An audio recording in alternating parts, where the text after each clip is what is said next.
for the delay and hereby call the regular meeting of the Tolleson Union High School District Governing Board to order at 6:05.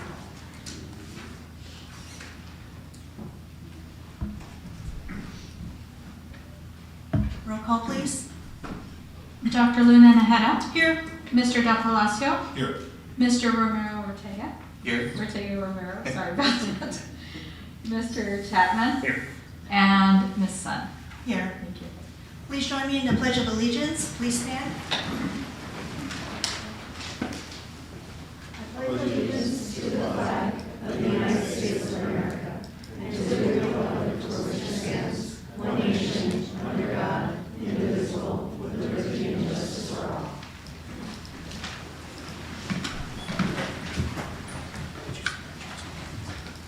And the land acknowledgement statement will be read by Member Miguel Ortega Romero.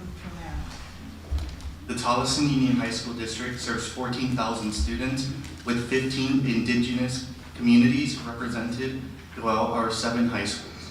The Tolleson Union High School District Governing Board would like to acknowledge the traditional custodians of this land, the Accomal, Odom, and Peeposh peoples, and pay our respects to their elder, past, present, and emerging. We recognize their enduring connection to this land, their rich culture and languages, and the invaluable contributions they have made and continue to make in our community. As we gather today for the Tolleson Union High School District Governing Board meeting, let us remember the significance of these lands and honor the legacy of the original stewards of these territories.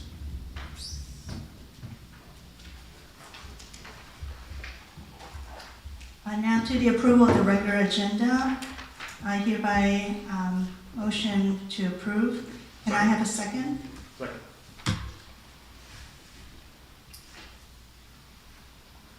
Roll call, please. Dr. Luna Najera. No. Mr. Del Palacio. Yes. Mr. Ortega Romero. Yes. Mr. Chapman. Yes. And Ms. Sun. Yes. Thank you. And now with the summary of our current events, Superintendent Guys, please take it away. Yes, Madam President, members of the board. Last week, we wrapped up a month-long celebration of our CTE programs. On social media, we gave shout-outs to La Jolla students who competed in the Skills USA Regional Competition. These students presented in video, photography, law and public safety, audio, radio, and leadership. In photography, first place, Krista Flory. Third place, Samantha Ojeda. And in law and public safety, we had gold medalist Career Pathways Human Services for Sarah Soto, Leo Markel, and Lucas Kilpatrick. And we had silver medalist in Career Pathways and Human Services for Cesar Calvillo, Liliana Scroggins, and Alexandria Soares. And for prepared speech, we had silver medalist Muriel Rascon. So congratulations out to all the Sierra Linda fashion students who held a fashion show, and our PR team produced videos related to culinary, engineering, auto, and medical assisting. So congratulations out to all those CTE students.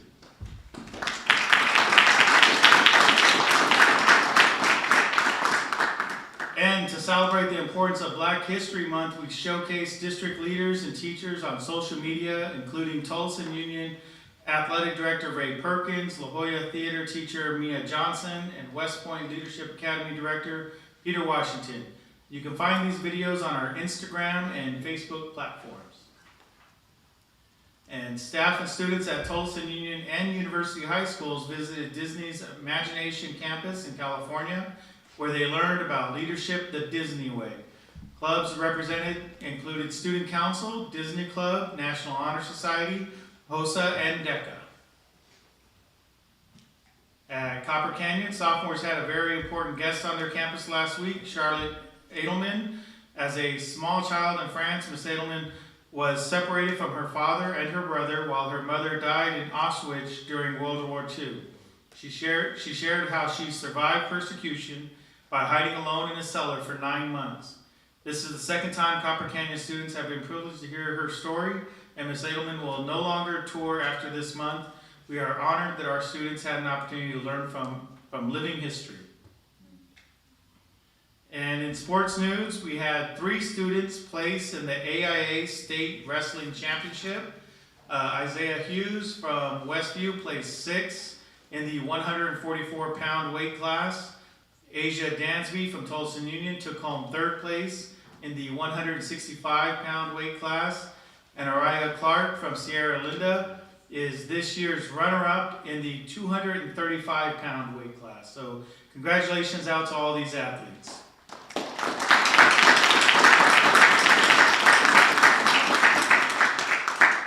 And we are now moving on to spring season, which includes baseball, softball, tennis, and track and field. And that's just some of the good news since our last board meeting.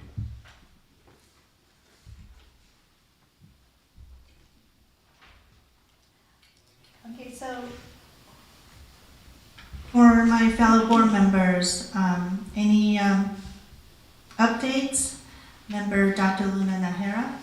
Yes, thank you. I don't have an update. I just have some comments. I do want to thank DLR for the presentation and the activity that they had with us during the work study. I do apologize. I was online and not in person, but I do want to take this time to thank them, but also to express some serious concerns that the board has already hired ADM Group to design high school number 8 and has paid them approximately $1.5 million, and I have serious concerns about that. In the past, any contract that we have had in our district over $1 million, we have pulled for discussion, not only for transparency purposes, but for accountability purposes. And again, I express my concern that tonight it is on consent and not in a discussion with the presentation for this board to fully discuss and disclose to this community why we have paid $1.5 million to another ADM, which is another architect firm, and we are going to waste that money and hire a new architect company today. I do believe that hiring DLR is a breach of contract with ADM, and I do also believe that there could be some violations in procurement, and I do believe that it is just a bad practice and not in the best interest of our community that we are not being accountable to that $1.5 million that has already been spent on design of not just the school number 8, but other projects as well. Member Dr. Luna Nahara, Thank you. are not germane to the subject at hand. We are here to provide updates. That was my comments and updates. Those are my comments. You are out of order. We are equal, President Sun.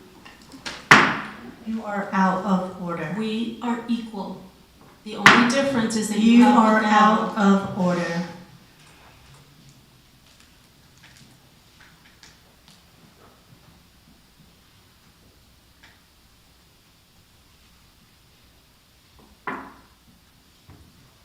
Member Del Blasio, any updates, statements? None at this time, thank you. Member Miguel Romero Ortega? Not right now, thank you. Member Chapman? Yeah, thank you, Madam President.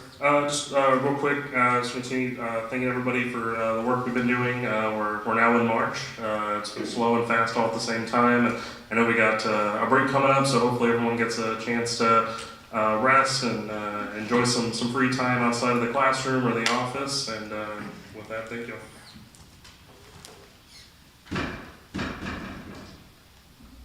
First of all, I just want to thank everyone that is here tonight. Appreciate your time and your commitment in the best interest of our district.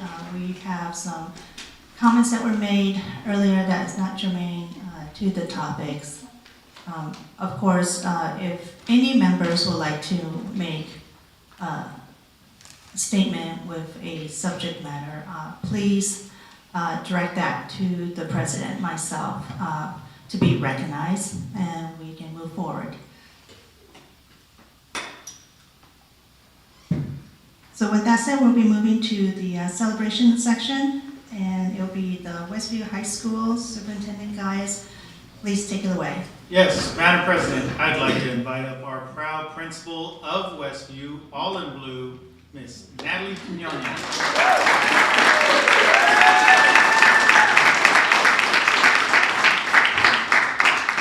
right. Good evening, Madam President, Vice President Chapman, board members, Mr. Calles, Ms. Goodman, and esteemed guests. I'm so excited to present about my home away from home, Westview High School. We spent a lot of time there, and we love every minute of it. This year, Westview connected with the theme of the TUHSD PD Day. That was Knowledge is Power. Our theme is Ignite the Power. That's what we're going to do. So, at the end of last year, to start this power, we put our guiding coalition together, and along with input from our stakeholders, we created our mission and our vision, and now we rolled it out this year. Our nights continue to lead with pride, performance, and perseverance. And as we ignite this power this year, we work to honor the strategic plan that we all created during this past summer. The first action of the plan is to create and increase opportunities for engagement with community and business partners. One way our staff is doing this is by reaching out to parents by making at least 4 positive phone calls a month, at least, if not more. We are also working with our surrounding community members to create those business connections. Our counselors do monthly counselor coffee talks. They cover different topics to assist our parents and our students. We have partnered with Callahan's Closet this year and are working with them to bring much needed items in collaboration with our students, staff, and community. We're increasing our enrollment with ASU Trio and ACE. Our WestMech partnership is growing, and we're hosting WeGrad this year, and we have had an amazing show of support. We have met with Westview alumni, pictured up there, and we are working to create a connection and get our alumni involved in Westview. We all know that once a night, always a night, right, Chapman? Okay. We have a lot of nights in here, right? Woo woo, it's nighttime. All right. So as we continue to honor the strategic plan in relation to attendance violations, we have seen a downward trend. There are some months that we see a spike, but with teamwork and a lot of dedication to our students, we are back on track and getting those numbers to decrease. If you continue to look at the data on this slide, you can see our referral numbers as well. We have a 92% rate of students not receiving referrals. Along with our prevention team and our security team, we are continuing to work diligently to provide support and interventions for the students who have received those referrals. At the bottom of the numbers, you can see that our outside of school incidents that bleed into our campus are increasing. So along with my AP of Discipline, Ms. Cristina Valenzuela, and my prevention interventionist, Rosia Vasquez, we set out to create Nights for a Safer Tomorrow. The 3 of us went to meet the managers and leaders of the companies close to us so that we can discuss how to promote safety in the community. We are in the early stages, but we are really looking forward to the opportunity to working with those businesses. Currently, you're going to have my team come up and you're going to receive boxes, or I should say bags, of the goodies that we took with us as we presented to them and said, hi, we're Westview, let's open those doors.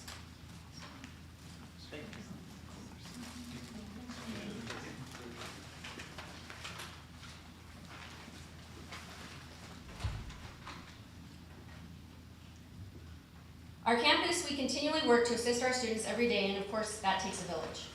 And part of that village is our prevention interventionist, Rocio Vasquez, our social worker, Areli Parra, and our behavior specialist, Ed Freeman. You can see him in the left-hand corner.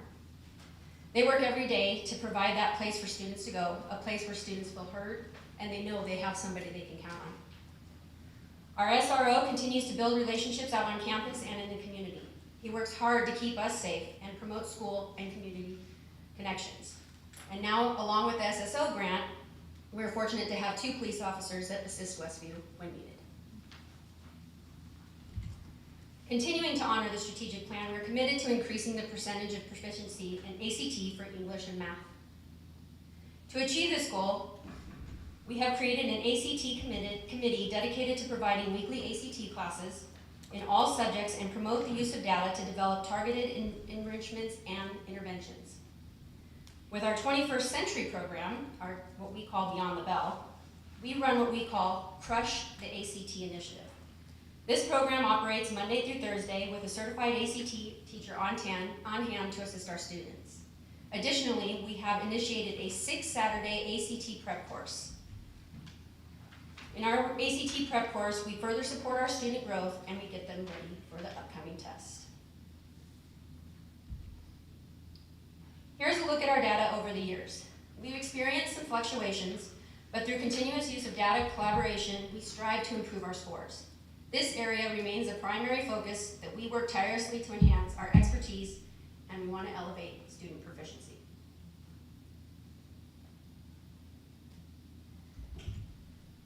The next strategic goal we are honoring is for all schools to earn a 9 or more points in the Azella assessment. To support this objective, we've hosted parent night events to inform parents about Azella. We've conducted an after-school boot camp to prepare our students, and our teachers are incorporating Rosetta Stone and No Red Ink into their daily instruction to promote language proficiency. The next strategic plan is to increase our annual graduation rate by 2% or maintain a 90% rate. We continuously analyze data and collaborate with our registrar to ensure accurate tracking and student progress. To get our students across the finish line, our night lab tutoring program has significantly reduced our failure rate. When comparing semester 1 data over the last 3 years, our rate was 36% in the 22-23 year, 35% in the 23-24, and this year we've hit our record low of 29%, continuing to move in a positive direction. Our graduation rate has seen some fluctuation, but we are learning from our setbacks, and we are diligently moving forward in a positive direction along with the failure rate. As we continue with the strategic plan, we aim to increase our CCRI points by 1 or 19 at the end of the school year. We are increasing our pre-AP and AP enrollments, expanding our dual enrollment offerings, and have seen an increase in our graduation rate this year as noted previously. Our CTE programs are leading the way, and the number of SEALs is increasing in all areas. A new endeavor this year was led by Mr. Burgess and Mr. Juarez in our social studies department. They're working with our students daily to work towards the civic seal. Both Burgess and Juarez are igniting the power and helping our students. Our PLCs are on a mission to boost student achievement. We're teaming up with our fantastic teachers, and our campus is joining forces with the early schools in the district. Together we bring support and provide our PLTs with data, resources, and strategies. As we continue to honor our strategic plan, we invite you to discover our incredible clubs, our programs, and athletics that we all have on campus. Enjoy the upcoming slides accompanied by our theme song of the year. And yes, I know, I had to do it, you guys, because it goes along with igniting the power. So get ready to jam and enjoy the fun.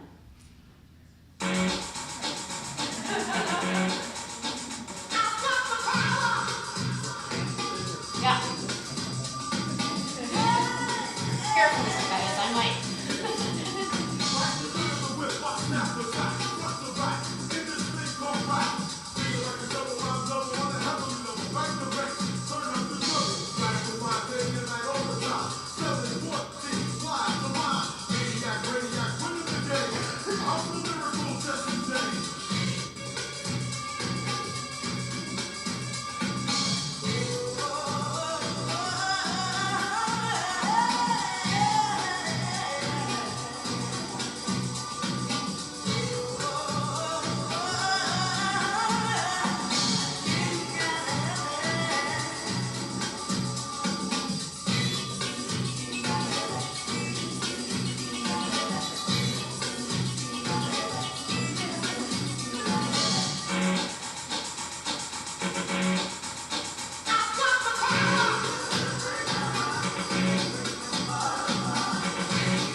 on campus. We know we have a lot of things coming still ahead of us with our spring sports and programs and clubs and everything still going on, but I'm extremely proud of their dedication and their hard work in achieving our goals and making Westview such an amazing place. So as you can see on there, to continue with the amazing things happening at Westview, I want to share some slides and videos of some amazing nights that we have here with us. So, Ms. Chavez, will you please join me as my first night of the year?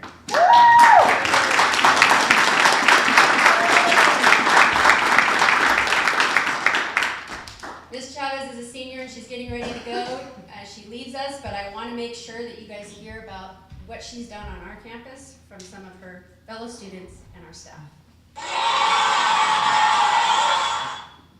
I'm Amber, I'm a junior at Westview, and I'm here to recognize my sister, Allison Chavez, as Student of the Year. I look up to her because she has a 4.0 GPA, she is crushing 3 sports, and she has a part-time job while still being in school. Congratulations, Allie. I'm Coach Trotter, the head flag football coach here at Westview. Congratulations, Allison, on being Student of the Year. Since day one, Allison's came to our flag football program. She's been dedicated, she's a hard worker, and showed a great work ethic learning the new sport. She's a team player. She plays both offense and defense, and she loves helping her teammates out. She was second team all region the last 2 years. Congratulations, Allison. Hi, my name is Paris, and I'm a student here at Westview High School. Allison Chavez deserves Student of the Year because she's a hard worker. She puts 100% into whatever she's doing, and she also motivates you to want to do better for yourself. Congratulations, Allie. This is Coach Williams. I've had the privilege of coaching Allison Chavez for the last 4 years in our female wrestling program. She is very deserving of being the Student of the Year. She is a 4.0 student in the classroom. She's an excellent athlete. She's a 2-sport varsity. She plays flag football and wrestling. So it's just been a privilege working with her. She's always in a good mood, willing to do anything as both in the classroom and as a student athlete. Congratulations. It is my pleasure to present Ms. Allison Chavez.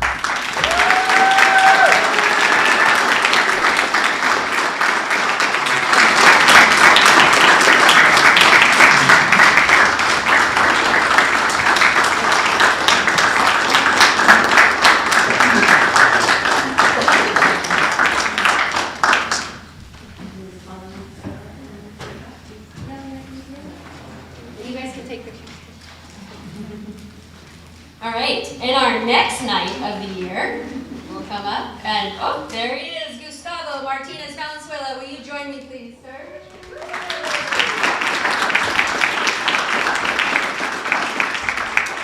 Again, super excited, and we have a lot of nice things that everybody said about you, so we always want to share what Gustavo has been doing on our campus. Hello, my name is Mr. Fiddleski. I'm the band director here at Westview High School. I'd like to give a shout out to Gustavo Martinez, who's one of my students here in the band. He is always a professional musician who comes ready to play. He's adaptable, can play any instrument, and also a great academic student. So once again, congratulations, Gustavo, you earned it. Hello, I'm Carlos Ivan. I'm a senior, and Gustavo deserves Student of the Year because he's hardworking, always tries to do something productive, and always motivates people to do better. Congratulations, Gustavo. Hi, I'm Dr. Collier. I am a counselor at Westview High School. I have had the pleasure of being a counselor to Gustavo Martinez. He has been a stellar student the entire 4 years. He takes the most rigorous courses with nearly a 4.0 GPA on a regular scale. He has done amazing. He has aspirations to go into film and editing. He is a best prepared coach. He does not hesitate to go above and beyond for his campus. He's a member of STUGO. He initiates a lot of the activities on our school campus, and I would not hesitate to nominate him for Student of the Year at Westview High School. Christian, I'm a senior at Westview, and I think Gustavo should be Student of the Year because he's a good friend and a well-run teacher. I would like to present Gustavo Martinez.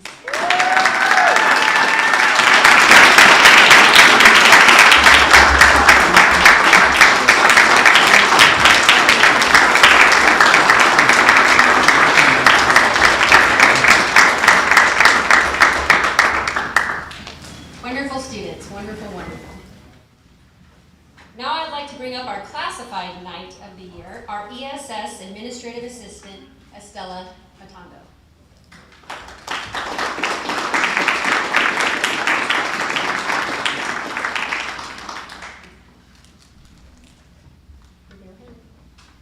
And of course, we have amazing things that everybody has said about Mrs. Stella. Hi, my name is Jen Burnett. I'm the spirit teacher over here at Westview High School, and I think Mrs. Stella deserves to be the classified staff member of the year. She is wonderful to my kids within my program.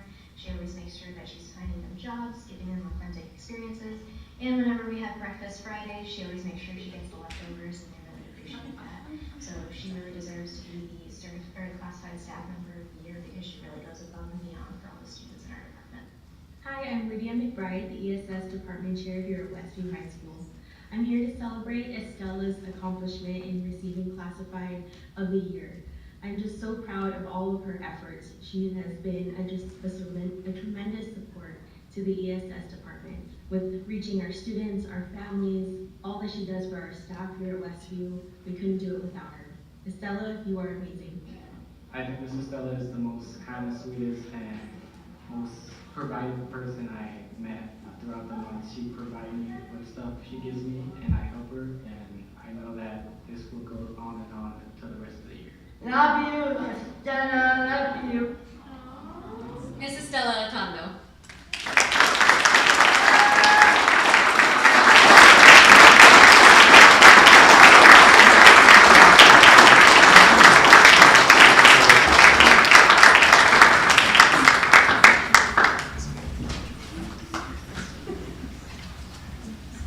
Wonderful people I get to work with. Amazing. That's why it's your family, your home away from home. And this next individual coming up has made Westview a home away from home. His parents were teachers. He's been there since he was little. Our certified Knight of the Year, science teacher and coach, William Chafee.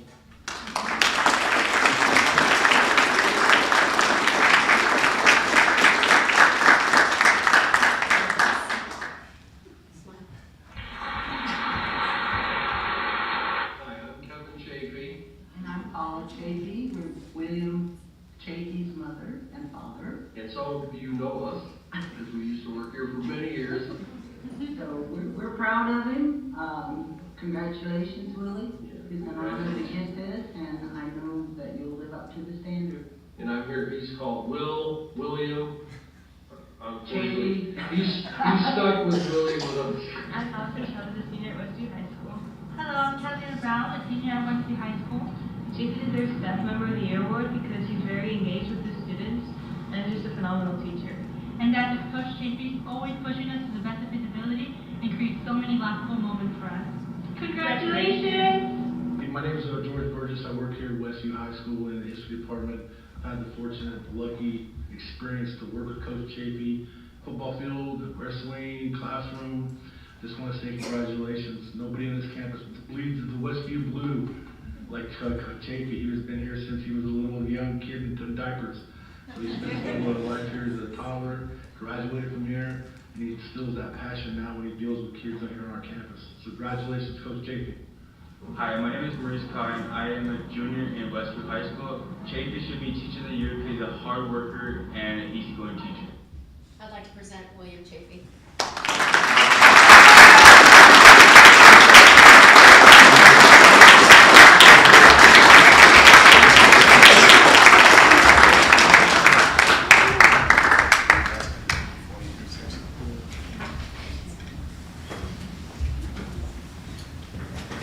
So next up, as we say, once a night, always a night.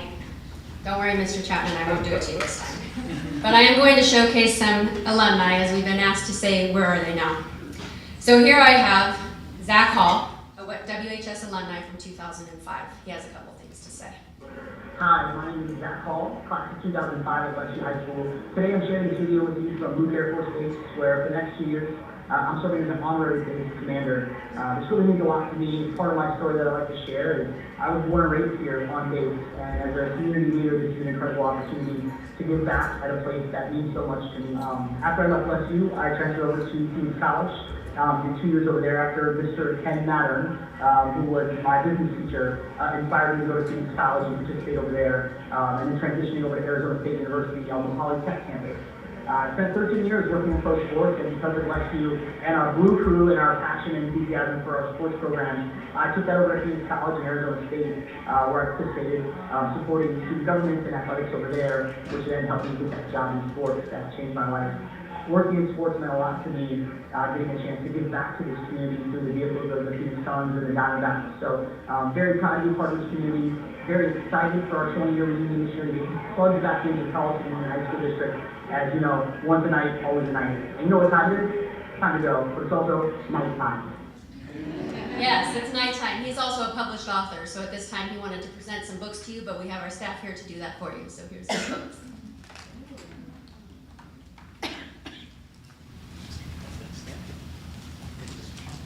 And as you can see as they're walking it up, I'm truly blessed. Team, don't go away. With an amazing administration team. Helen Keller once said, all alone we can do so little, but together we can do so much. This is my administration team. We're -1 because we do have some events on campus and he's still working. But they are my family. They definitely bring the fun. They are very true Blue Knights. And I will tell you, they are my superheroes. So you have Mr. Rosenberger. Turn around, say hi. Mr. McBee. And Ms. Valenzuela.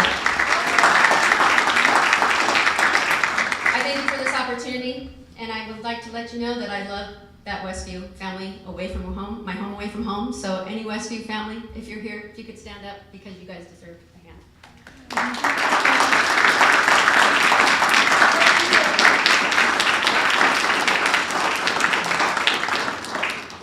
And we thank you. Any questions?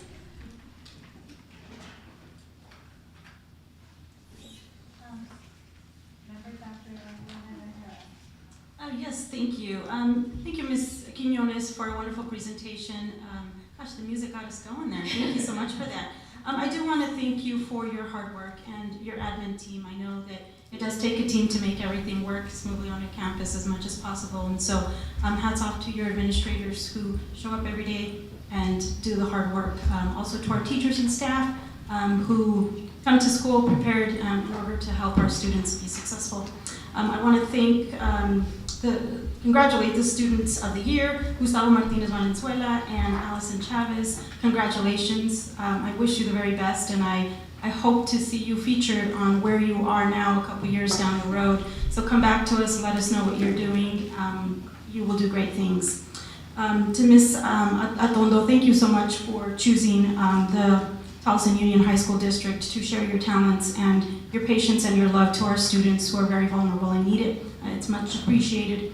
To Mr. and Mrs. Chafee, thank you for sharing your son with us, and thank you for choosing Tolleson Union High School District. Thank you. Member Del Blasio, any statements, comments? Yes, thank you. First of all, shout out to 90s for making long dance hits, because you have so many accomplishments with the sports and athletics and activities that it was well warranted. So that was really awesome to see. But a few things that stood out for me that I really appreciate that your entire team does, and the culture we on campus is the positive phone calls. Many times parents only hear from us when something's going bad. But it's so nice to reach out and say, hey, this is what your child is doing well. We know that positive reinforcement works. And so I appreciate that you all take the time to pick up the phone and let parents know what their kid is doing best. Secondly, obviously your counseling team, over 1,400 plus touch points, conferences, student conferences, that's huge. Yeah. I don't want to sleep on that number. That's a tremendous amount of engagement with students resolving conflicts. I know our students go through so much, but the fact that there's a dedicated team out there that they can lean on to resolve these conflicts before they turn into big issues is tremendous. It's being proactive. The data speaks for itself. With the graduation rates growing up, the testing rates are going up year by year. Now, one thing I did want to ask is the night lab. For those who might be in the audience who don't know what that is, the night lab tutoring, would you mind share a little bit about what that is for our students that's available? So it's separate from our Beyond the Bell. We have our Title I tutoring that we have after school, and we have a lot of different teachers that come in from every subject area, and they're available for our students after school, and have our night lab come in and be available for any kind of interventions, any enrichments, anything that the students have, questions maybe they didn't get answered in class, but they're there and available. That's awesome. Well, thank you for sharing that. It just goes to show that we believe in this, wraparound community school model, that we're there for our kids no matter what they need before and after school and during. So thank you so much. Thank you.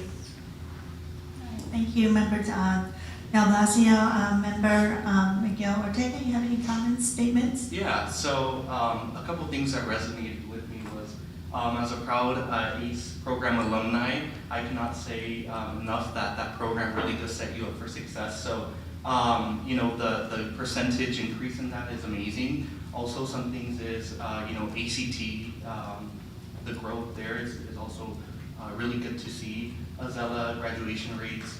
And then I want to throw in a fun fact. So for those that don't know, Mr. Rosenberger was actually my English teacher in a period of summer school. But so it's nice to see, you found a home in a great team. And then also for Gustavo, I would also like to say, I saw on one of the pictures that you were senior class vice president, and 5 years ago I was senior class vice president at La Jolla. So I really want to emphasize to the students that the sky is the limit. Really aim for those goals and those dreams that you really have. There's going to be some obstacles along the way, but that's the fun part about the journey. So keep going. Thank you.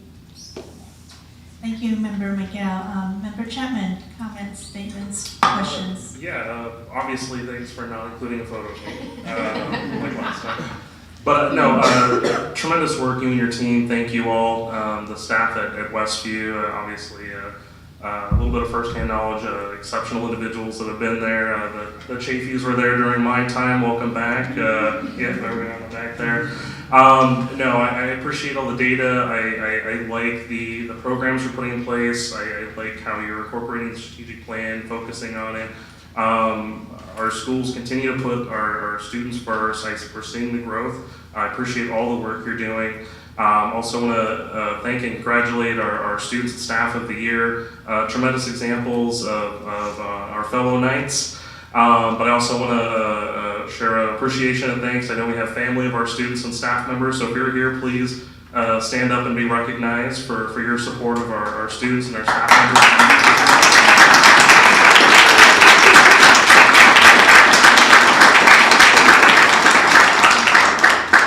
So thank you for trusting and choosing the Tolleson High School District, and especially the Chafee family. I feel like we're just going to have a series of future generations working and going to the school there. So thank you all. With that, again, just tremendous work going on at Westview. So thank you all for continuing to. And I got a special mention. Welcome back to Ms. Valsley, who was my world geography teacher. Many moons ago. But welcome back as an administrator. I know you're back home, so thank you all. Appreciate all the work you're doing. Thank you. Thank you, Member Chapman. So thank you so much for being here. Your presentation was outstanding. It was very well done and thorough, and I like the coordination with your outfit as well as I don't know if that was on purpose or not, but well done. For me, being a new board member and being in this space, I'm so appreciative of all of you being in this space and creating the culture from campus to campus. For Westview, I have not had a chance to go there, so please forgive me. I'll definitely finish my rounds. But your presentation emphasized a lot of community involvement to set up a tremendous amount of support. Some of it, I believe, we'll touch a little bit on later on in the meeting with the, I think it was the restoration of the educational program that we're going to address later on. When you said the resolutions set up, is there like the conflict resolution part of it, and can you elaborate on that? So, what part are you addressing? When you were mentioning about the resolution for the students and whatnot, how you guys address that, and then more specifically, how do you guys address the conflict resolution? So, what does that look like? Okay, so Miss Valenzuela is my APD, so she works with discipline, and then we also work with our prevention interventionist, our social worker, like I said, and our behavior specialist, so we try to get in front of things and prevent instead of react. And so they work together, they mention names, they meet, they constantly have a Teams messaging. You can always see them working side by side to say, hey, this person needs a conversation. If they get the referrals, if there is discipline, then they talk about discipline, but they also have a conversation with the prevention side of it.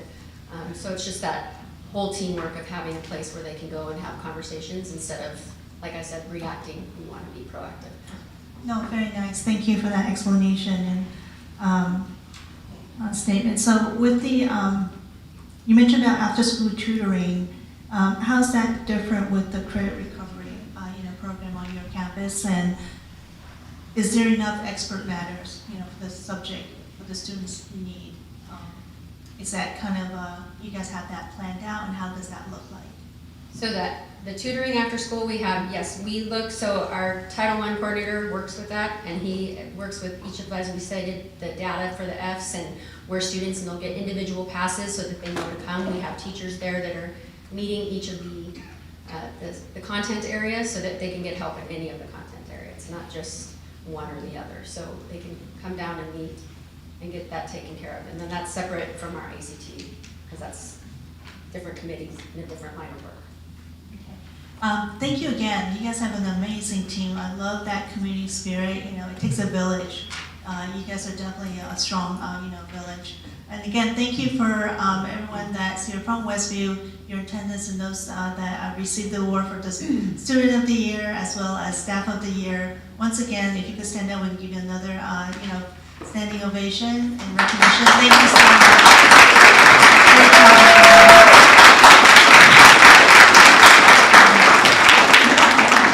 And that does extend to the staffs and the teachers at Westview. Very well done. Thank you. Thank you.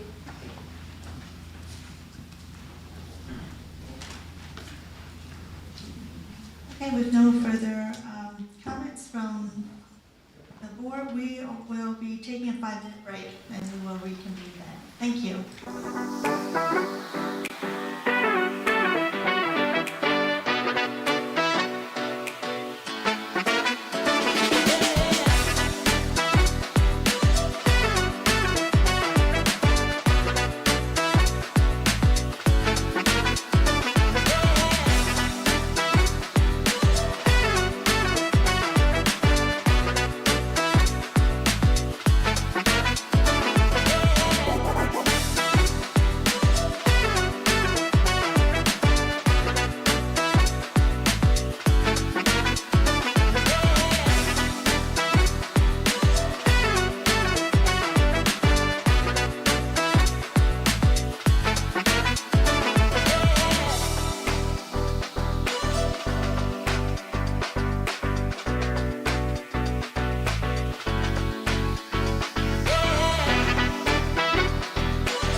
The benefits of unified sports are social participation and the exposure to new activities, things that they might not have had otherwise had opportunities to participate in.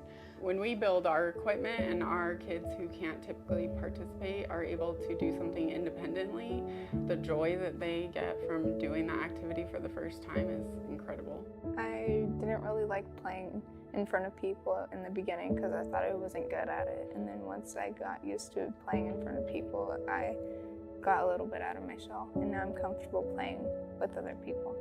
I learned that I need to be confident. Oh, you want to be more confident?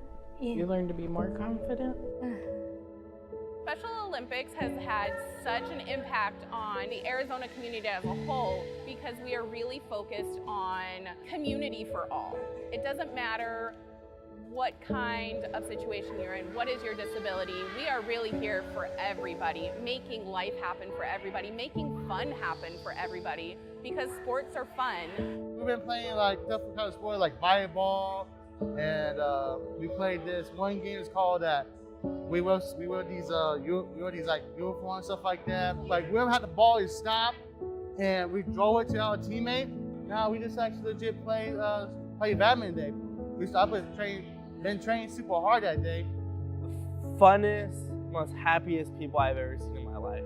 It's just every day is just they have that positivity that can spread everywhere, like it's contagious.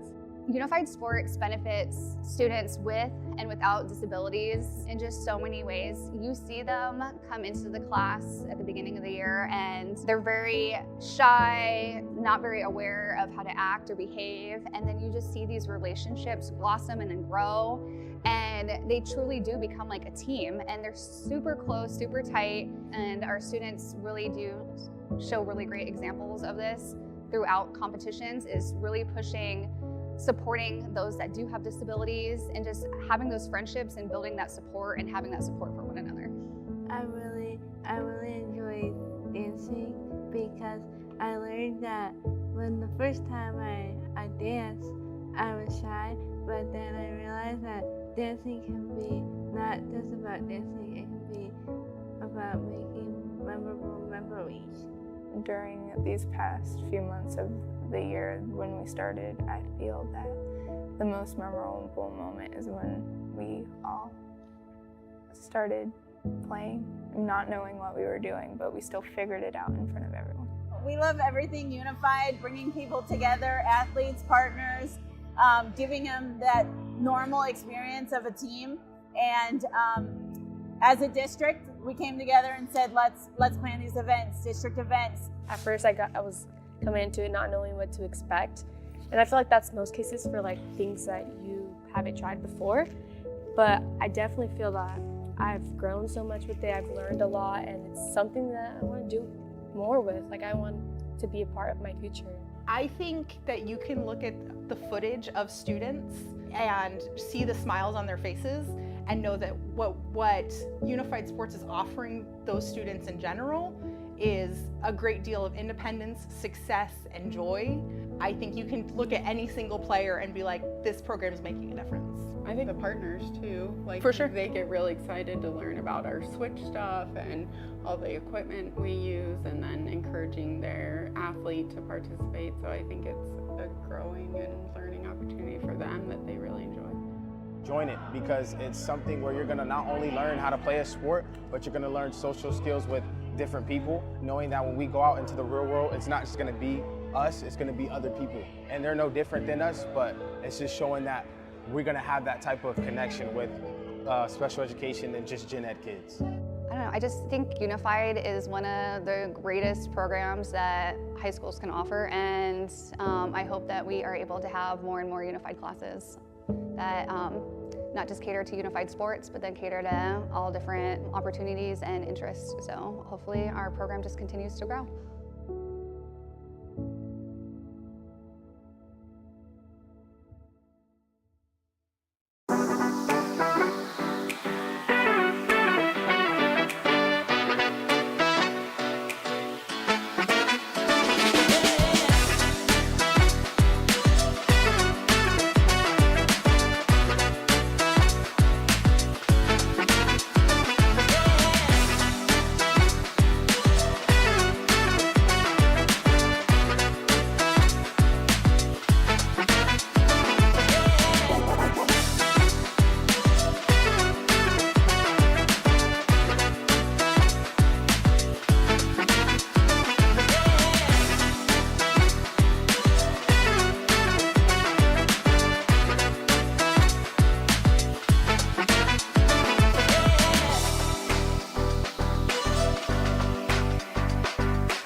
Why settle for a school that only offers you one thing when you can have a school that offers you everything? Does your school have a cafeteria like this?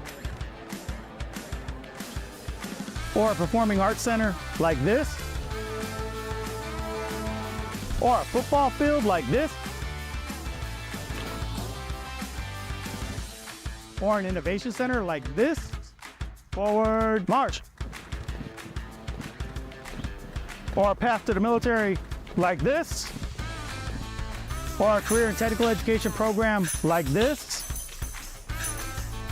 Or will their digital media program take you here, or here, or here, or a media center like this?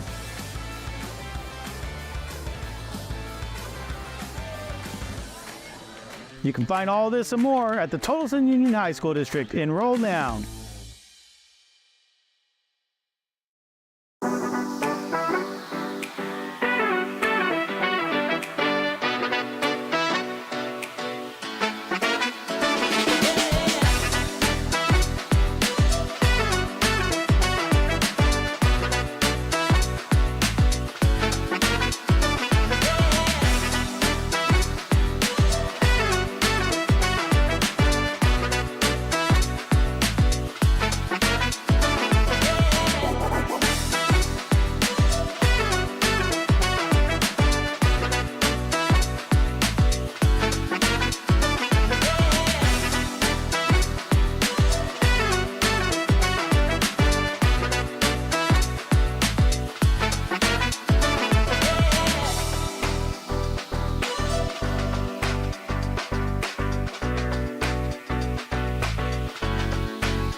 My name is Ashley Pollock, and I am a math teacher at Tolleson Union High School.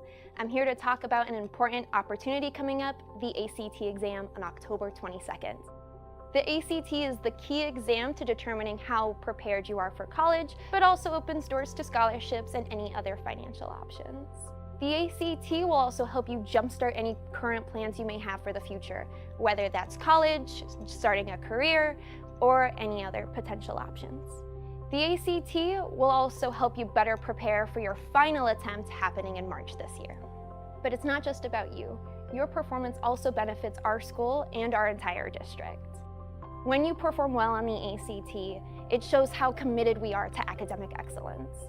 It also leads to more opportunities and resources. 7 p.m.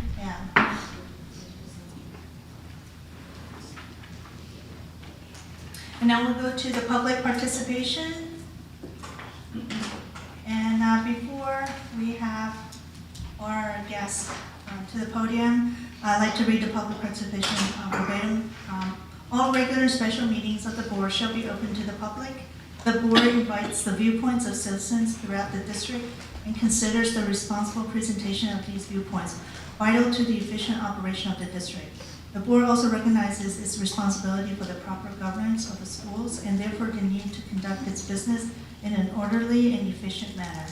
Any individual desiring to address the board shall complete a form and give this form to the governing board's executive assistant prior to the start of the board meeting.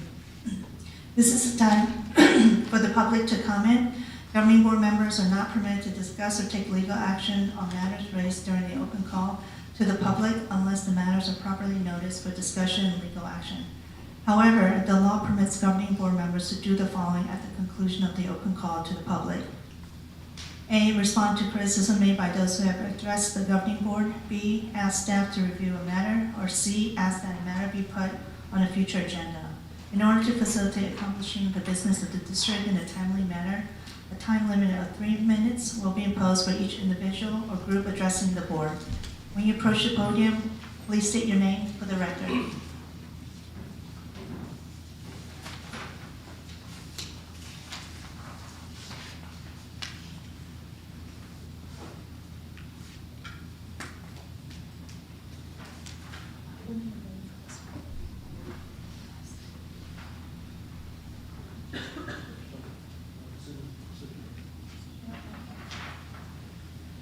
All right, so our first guest will be Sydney Wright. Please come to the podium.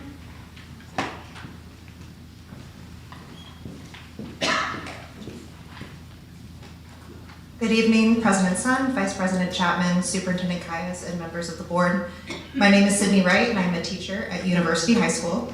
My colleagues and I are grateful for the exciting news that a new Westview High School building and other developments are in the works. Investment in our campus is an investment in our students, our staff, and our community. However, with this excitement also comes some concern.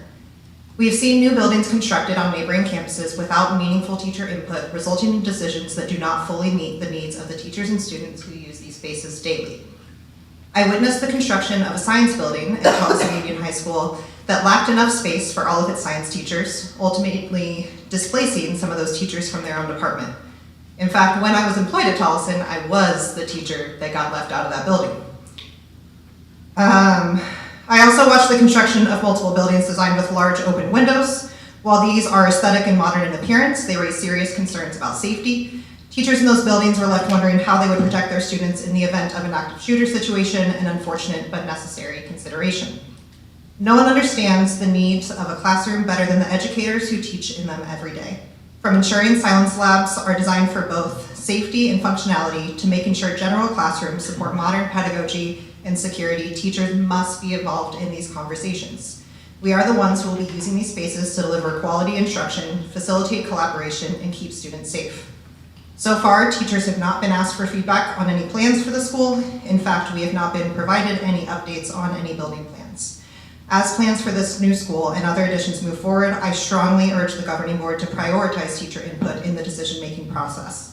By including educators in discussions before construction begins, we can ensure that these new additions are not just new, but that they are truly functional, effective, and designed for student success.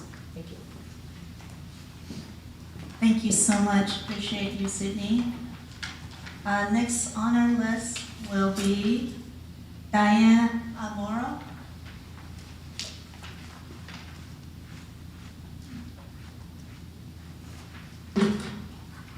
Good evening, President Sun and board members. I am Diane Amaro, a parent to a student at Tolleson Union High School. As I've mentioned before and will continue to mention, my family has been an integral part of this community for 100 years. I am here today to voice concerns over the continued gun crisis at Tolleson Union High School. First of all, I just want to address the fact that I'm so very sad to hear that Principal Felipe Madrugada is going to be heading out. Not only is Mr. Madrugada done an excellent job at being a principal, but he is a Tolleson Union High School alumni. And if my memory serves me right, since I've been in this community for so long, I believe he was an alumni during the 90s when gun violence and gang violence was at its worst in this area. So of all people to press out, he's not the one. And he's also very loved in this community, not only by just everybody, but the students and the staff. So at this time when we're having so many difficulties with gun violence, why pushing him out as a positive role model? I don't understand your guys' goal there. It's my understanding that there's been talks about starting a program to send students who bring this gun to school to a program of some sorts instead of expelling them. I can't even believe that we're talking about this. We're talking about our students' safety, and we want to give kids a timeout over it. A gun on school property is a threat not only to the students, but the community as a whole. Expulsion is not only what should be done at the minimum.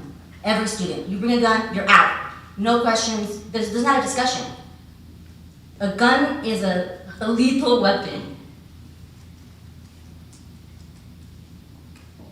And expulsion is a real life measure for these students to understand what happens when you threaten life. So anything that does not include expulsion of a student who brings a gun on school is not supported by the constituency whatsoever.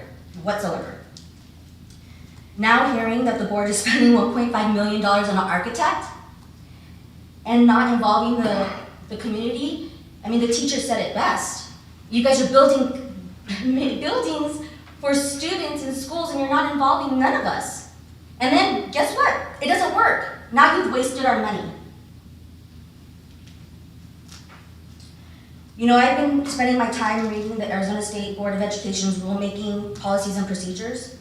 And it seems to me that you guys are more concerned with clearing our fund, our rainy day fund, clearing our bank account, and replacing beloved members of our staff with pawns to do whatever you guys feel like doing.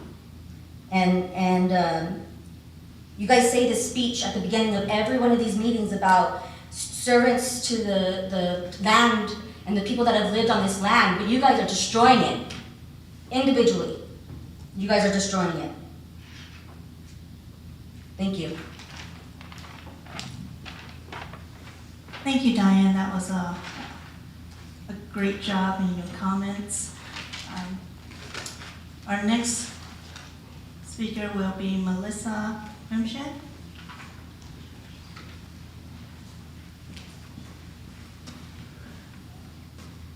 Good evening, President Sun, Vice President Chapman, members of the board, Superintendent Kayes. My name is Melissa Grimshed. I currently serve as the president of the Tolleson Union Education Association. You might notice I'm wearing red. For those of you who don't speak Spanish, this says the United States means public schools.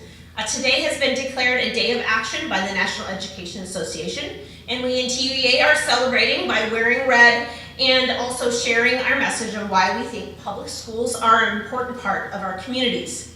I encourage you as elected officials to continue to extol the virtues of public schooling and how it helps, because we do provide opportunities for all students, no matter their background, no matter their circumstances, no matter their future. We also have put on our TUEA social media a link to the NEA Pledge to Protect Public Schools, and I wanted to read to you what it says because I feel that this 100% encapsulates what TUEA stands for. We are educators, parents, and supporters of public schools. We believe that every student deserves the opportunity, resources, and support to reach their full potential, no matter their race, place, or background. With a united voice, we will stop a handful of anti-public education politicians who support an agenda that will have devastating consequences for our students, families, and educators. Public education cuts lead to larger class sizes and less support for students and educators. Public schools that serve lower income students and their families in rural, suburban, and urban communities throughout the country would lose needed funding. Students with ADHD, autism, or other disabilities and their families would lose the support they need at school and at home. We are uniting to protect our students by advocating from school boards and state houses to the halls of Congress, urging our elected officials to oppose a deeply unpopular and harmful agenda for schools, students, and educators. With that, I encourage you to continue to use your voice as elected officials and members of this community to advocate for fully funded public schools, to advocate for policies that are doing what's best for students, their families, and our community. Thank you. Thank you, Melissa. You had a whole minute left. I just want to just make a quick comment, but before I do, any of my fellow members have any comments, questions? Devin, I know now you are on the phone. Okay.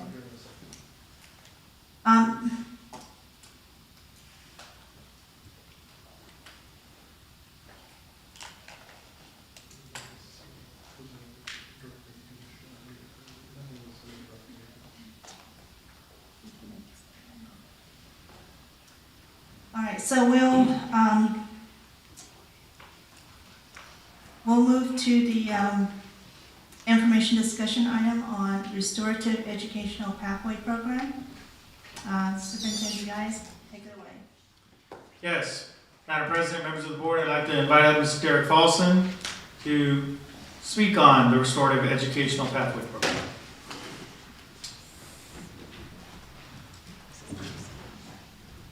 Good evening, President Sun, board members, Superintendent Kayes.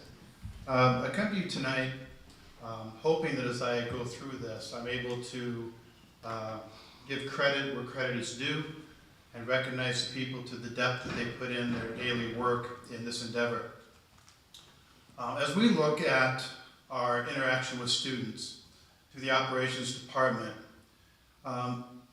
we look at this from a restorative lens, and that is to not use what would be a diversion program like the criminal justice system that is really about remedying the behavior that led to maybe an arrest, but their intent is very different than ours.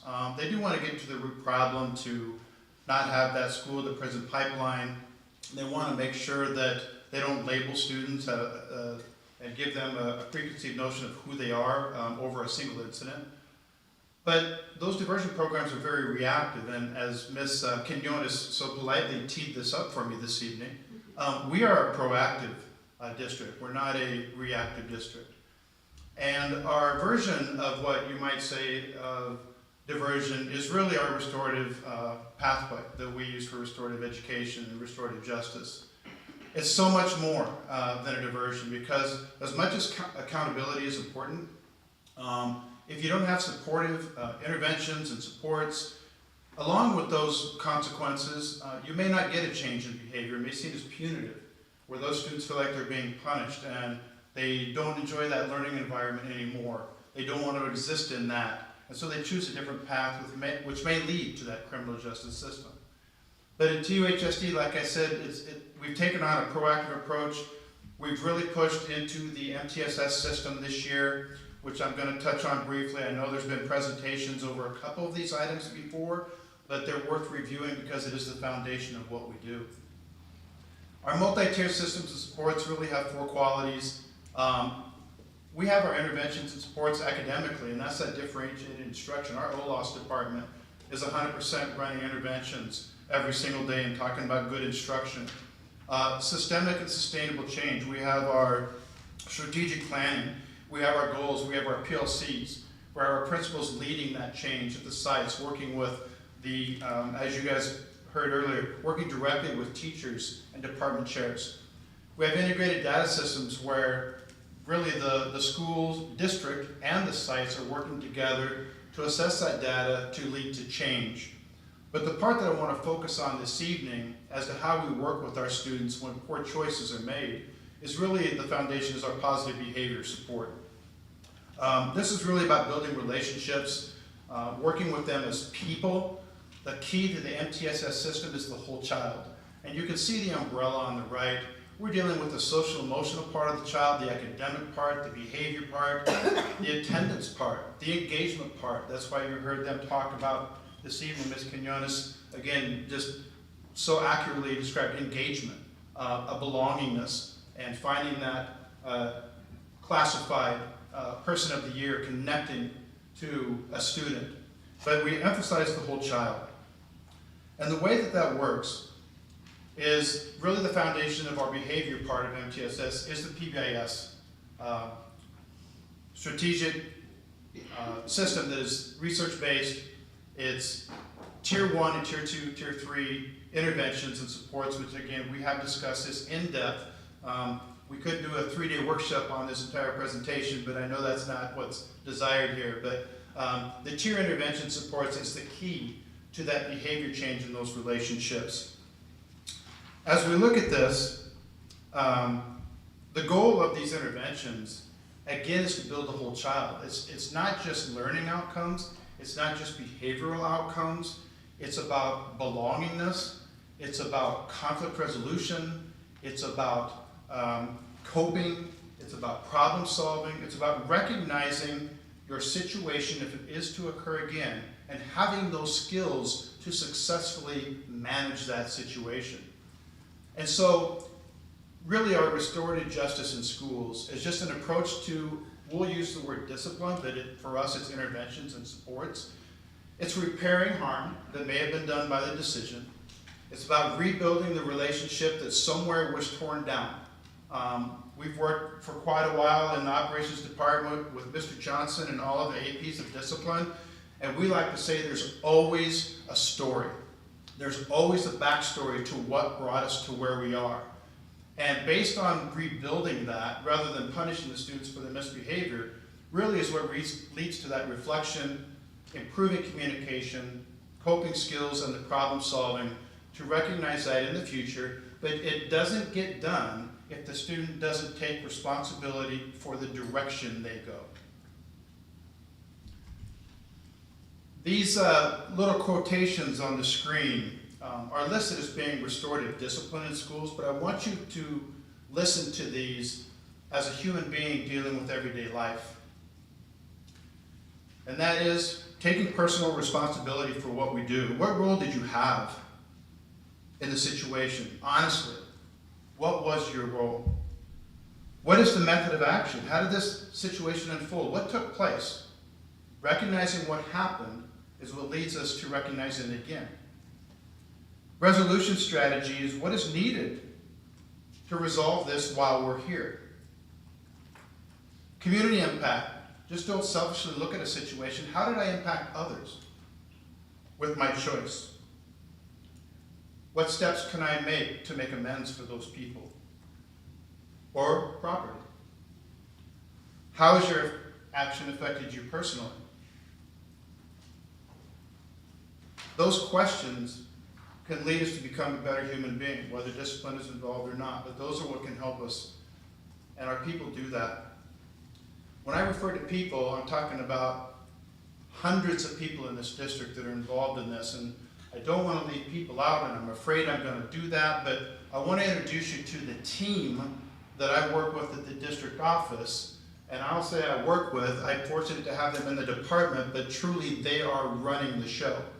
And that is our intervention coordinator, Ms. Andrews, and our prevention coordinator, you want to stand up? Carrie Galen, our counselor coordinator, Oscar Gironi, our grants and federal program director, Angela Madsen, our exceptional student services department, Jennifer Zorger, and our principal of alternative education, Travis Johnson.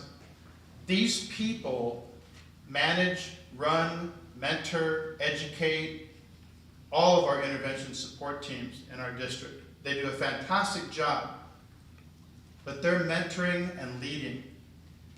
Thank you, team. I didn't bring a phone a friend. I bought a phone a team, so if we have questions, they're ready.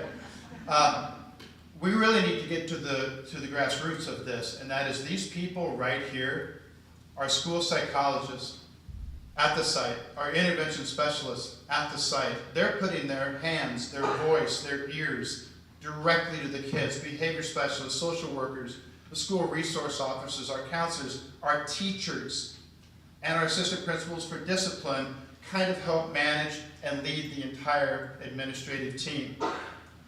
I don't want to leave anybody out, but it's an entire district that is adopting this philosophy of working all the way from the classroom instruction to when a poor choice has been made. So this is really truly one of the ways, this is just one of the ways that we implement our MTSS and restorative practices so that we can reduce suspension days. Our team, and I'm going to include our site team and our district teams, when we have students that make poor choices, what we can do is reduce those suspension days, and this is a direct list from the discipline assistant principals, from our social workers, and from our interventionists that they utilize and have in their toolbox to use every single day to reduce lost class time, to address all of the behaviors that got us there, to help them take accountability and responsibility, to recognize the issue in the future, and to know how to cope and solve in the future to make a better decision. All of that is part of our transition process. It'd be a long time to go over all of these, but like I said, I want to do this justice, but I want you to be aware that there are so many people involved in this. So in review, we really believe that our process is a restorative process. We're not about being punitive, we're about being productive, and there's a big difference. What we do with our students when they're in a short-term suspension, we try to reduce it with those tools I mentioned. When we have a student that is administratively placed or long-term suspended, we work directly as a transition from the comprehensive site to Mr. Johnson's alternative school. We transition there through asking those questions. He has criteria to move back to a comprehensive campus when they meet their academic, their attendance, and their behavior goals. Or if it's a long-term suspension from a hearing officer, it's time-bound, that when their time has been at the alternative school, we still transition them back. We don't send it back and say, good luck. That doesn't solve anything. We want them to, again, ask those questions in those quotes. So there's a huge team here working on this, but I want to make sure we understand. The foundation is MTSS. One of the tools is PBIS. But the people at the sites are the ones making this happen. Questions?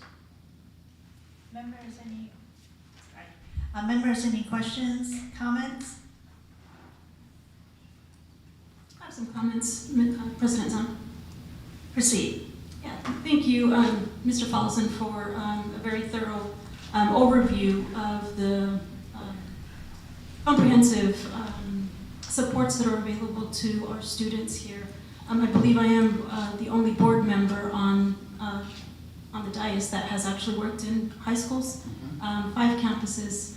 I was responsible for doing threat assessments, safety assessments, crisis interventions, and so I know the hard work that goes into this and how much collaboration goes into all the teams that are involved. And I have personally worked with 2 of your FONA friends back there for several years and can speak to the caliber and dedication that they have to our students. And so I appreciate you bringing this to us. I know it is semi-repetitive because if we've been on the board, we have seen this before, and I thank you for bringing it back to us and reminding us of the wraparound services that we currently provide for our students. Thank you. Yeah, and I would be remiss if I didn't thank Dr. Lunahara, the entire governing board, for providing us with the people to do this. From the time that I come on board, all of these people were here, and I'm blessed and fortunate to have the approval from the governing board to build these teams to work together. And even though they may not be in the operations department, we are speaking daily. So I know you understand the importance of a team doing this because it's impossible to do it on your own. So I thank the governing board for helping us build those teams, and we do have wonderful people way beyond this row, but this row is people that I work with every single day, and I know that they work with the site people, and it's appreciated. Thank you. Any other members? Yeah, I think I think it was Tolleson. Yeah, I was going to say is I think it started with you and a few people and what the sites were doing. I think over my time I've seen significant changes in how we do student discipline, our support systems for students. I mean, I remember significant numbers of long-term suspensions and expulsions coming to us for all sorts of different reasons, and we've really work to make sure that we're finding out what the issue is, supporting that student where they are, whether it's on campus or with Mr. Johnson. So I definitely want to thank you and your team, past and present, for all the work they've done. And then, we continue to make investments with some positions that were on a previous agenda. I know there's some program initiatives and stuff that we talked about. So I just want to thank you and your team for really helping our students that are struggling with different things and helping them stay on track for their high school time. Board Member Chambers, thank you very much for that.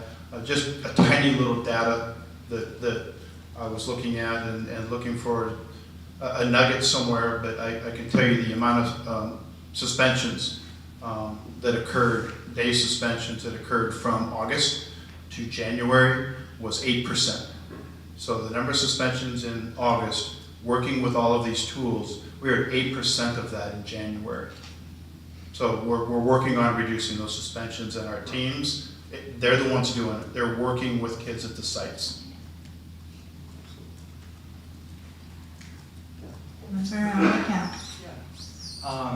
Tolleson, thank you so much for this presentation. I want to first say that something that really stood out to me was you mentioned that with every specific case there is a background, and that's just something that to always keep in mind. And as we view different cases, I think that's the main priority that we should obviously focus on. I do have a question regarding this. Does this come with any type of mental health support? Oh, absolutely, absolutely. There's many pieces to the mental health side. I guess the real focus with the mental health side is when you're working with the social workers and you're working with the interventionists and you're working with our intervention and prevention coordinators. We use a lot of school-based services. We're actually contracted full out, and I maybe need to be corrected, but Southwest and Touchstone, who are at our campuses and do counseling services in the home as well as at school, we've maxed that out. That's why we were only with one of those companies, and we actually went with the other, and we're utilizing all of those, and a lot of that is mental health. We work with our own people to also work with any sort of residential care that may be needed for students to get care that is outside of that scope. but mental health is absolutely a huge part of the other pieces being successful. Well, I appreciate that. Thank you so much. Member Devin Del Blasio, are you still with us? Do you have any comments, questions? No questions, just a comment. I want to thank you, Derek, for his presentation, and to your entire team. I think this initiative is a testament that we serve every single student and we don't give up on anyone. And we serve everyone as they are, and we find solutions to their problems. This is what this is about, not giving up on any students and ensuring that when they leave our district, they're successful. And so your team's a huge part of that. The supports that we provide are a huge part of that, and I like that you're also ever evolving. So thank you for the update. Board Member Del Palacio, we are evolving and we're nowhere near where we want to be. We are going to continue to push forward. We have dreams and visions of what we want this to look like. MTSS was just rolled out officially at the beginning of the school year. There's been some growth, there's been successes, there's been areas we've identified as need, but we have a long ways to go. But we're happy with what we've accomplished, but we're not finished. Derek, thank you so much for this presentation. I've learned a lot just from hearing from this, and once again, thank you so much for your amazing work, and especially the dedication. You're right. It's not just one. It's a big team, and it's mostly done on site. I feel very confident to hear that it is an evolving process, and that the starting point to the present time, with testimonials from our veteran members and how far we've come, that itself actually deserves an applause. I just want to thank you for that, everyone. That is just amazing. Thank you. I think that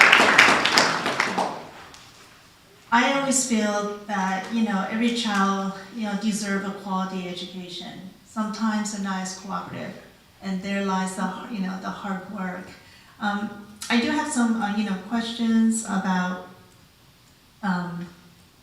the repair ability, because sometimes when something happens, whether it be with staffs or teachers or another fellow student, how does that look like, or is that something that needs to continue to evolve and need support?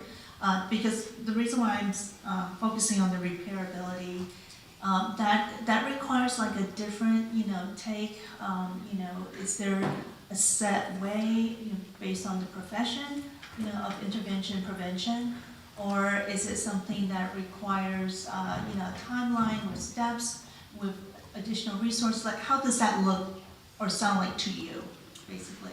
If I hear you asking the repairability, I hear you asking how we address the root cause of what brought us to that point, or are you referring to repairability of conflict between students, or repairability of an outside influence in the community that's creating some of those problems? It's all the above. Yeah. And what I will tell you is it's not an event, it's a process. And it does come back to one of my slides, and that's why when our social workers and our interventionists and our school counselors are talking to those kids, when they realize there's a team to help them, they're more likely to understand there's accountability that may take place. And once you've, I guess in an illness sense, when you've identified the illness, it's easier to provide the prescription. And the prescription isn't one size fits all either. Every one of those skills that are on that big list that I provided to you, you don't know which one's going to work for a particular student. So you don't try one and give up. That's why their whole toolbox, they're amazing. What they do with kids is incredible. And when they report back to us the success stories, we have a tiny little department, but we celebrate a lot.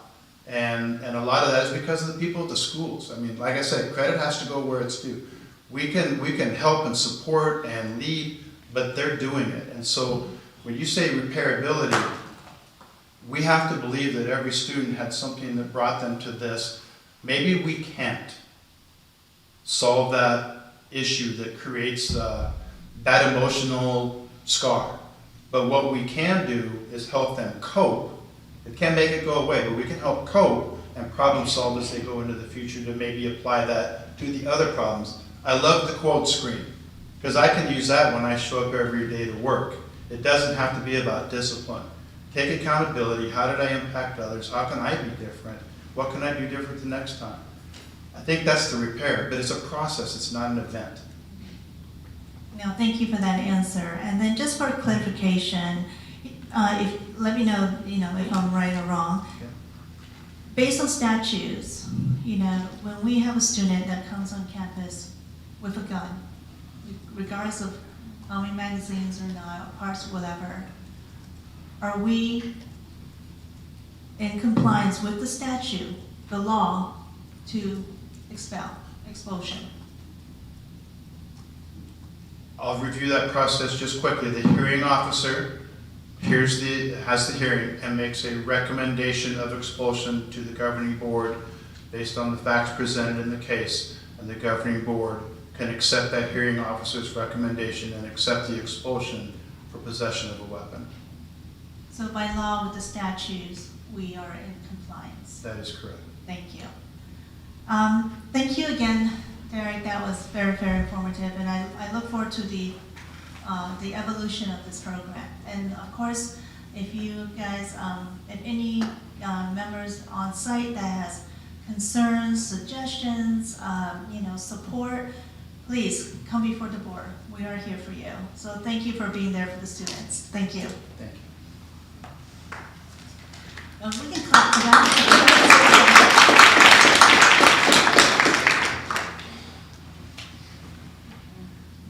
So we're going to switch it up a little bit. We're going to take another 5-minute break and we will reconvene. Apologies for the delay. Thank you.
The benefits of unified sports are social participation and the exposure to new activities, things that they might not have otherwise had opportunities to participate in.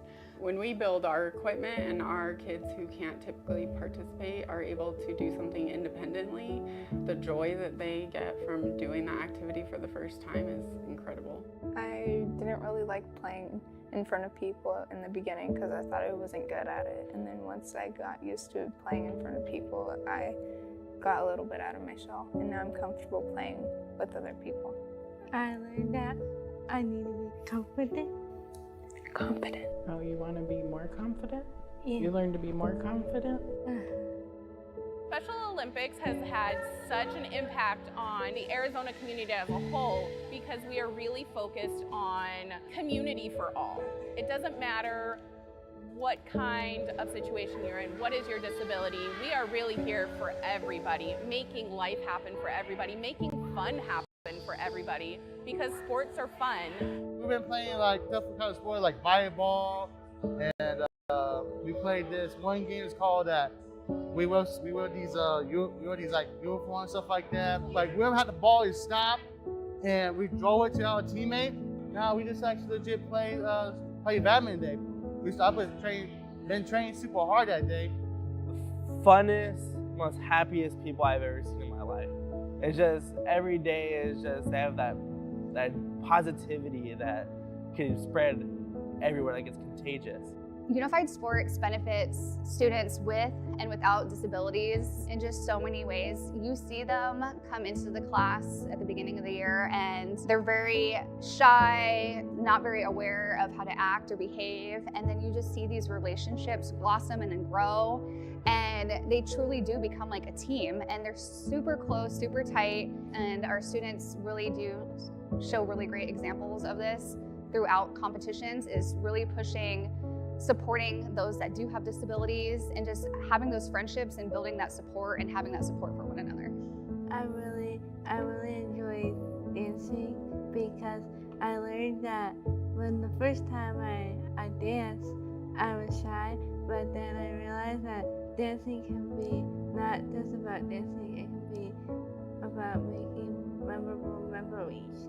During these past few months of the year when we started, I feel that the most memorable moment is when we all started playing, not knowing what we were doing, but we still figured it out in front of everyone. We love everything unified, bringing people together, athletes, partners, giving them that normal experience of a team. And as a district, we came together and said, let's plan these events, district events. At first I was coming into it not knowing what to expect. And I feel like that's most cases for like things that you haven't tried before. But I definitely feel that I've grown so much with it, I've learned a lot, and it's something that I want to do more with. Like I want to be a part of my future. I think that you can look at the footage of students and see the smiles on their faces and know that what Unified Sports is offering those students in general is a great deal of independence, success, and joy. I think you can look at any single player and be like, this program is making a difference. I think the partners too, like for sure, they get really excited to learn about our switch stuff and all the equipment we use, and then encouraging their athlete to participate. So I think it's a growing and learning opportunity for them that they really enjoy. Join it because it's something where you're gonna not only learn how to play a sport, but you're gonna learn social skills with different people, knowing that when we go out into the real world, it's not just gonna be us, it's gonna be other people. And they're no different than us, but it's just showing that we're gonna have that type of connection with special education and just gen ed kids. I don't know, I just think Unified is one of the greatest programs that high schools can offer, and I hope that we are able to have more and more Unified classes that not just cater to Unified Sports, but then cater to all different opportunities and interests. So hopefully our program just continues to grow.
Why settle for a school that only offers you one thing when you can have a school that offers you everything? Does your school have a cafeteria like this? Or a performing arts center like this? Or a football field like this? Or an innovation center like this? Forward, march. Or a path to the military like this. Or a career and technical education program like this. Or will their digital media program take you here, or here, or here? Or a media center like this?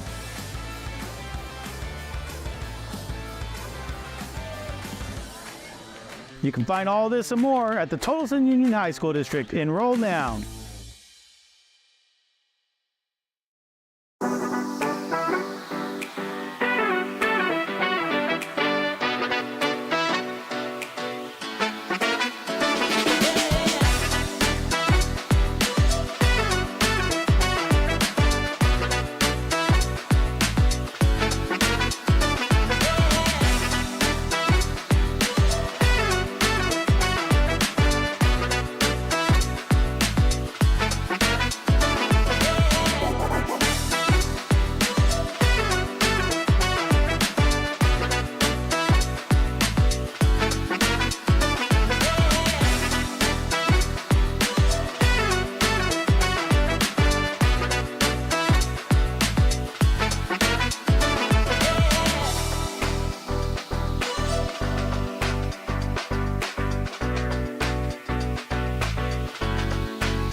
My name is Ashley Pollock, and I am a math teacher at Tolleson Union High School. I'm here to talk about an important opportunity coming up, the ACT exam on October 22nd. The ACT is the key exam to determining how prepared you are for college, but also opens doors to scholarships and any other financial options. The ACT will also help you jumpstart any current plans you may have for the future, whether that's college, starting a career, or any other potential options. The ACT will also help you better prepare for your final attempt happening in March this year. But it's not just about you. Your performance also benefits our school and our entire district. When you perform well on the ACT, it shows how committed we are to academic excellence. It also leads to more opportunities and resources to all of us. So I encourage you to try your best, aim for proficiency, and show what you are capable of. Remember, if you are in need of any help, talk to a teacher or a counselor for tutoring or practice test opportunities. We all support you, and we want you to try your best on October 22nd.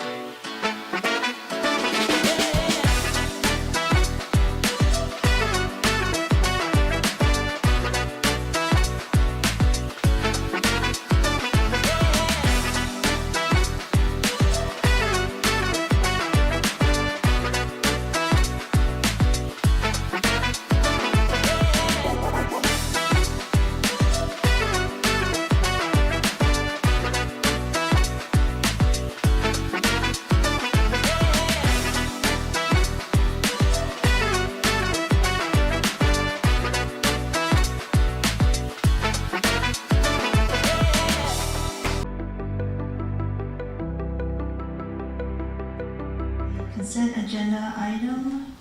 President Sun, with your permission, I'd like to pull item 3 for discussion.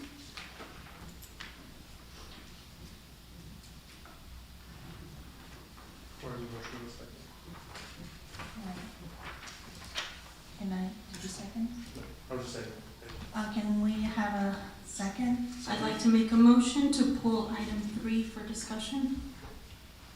Can I have a second?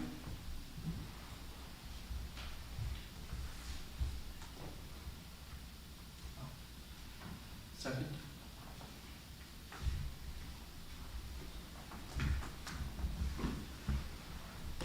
Roll call. Dr. Luna Najera. Pass.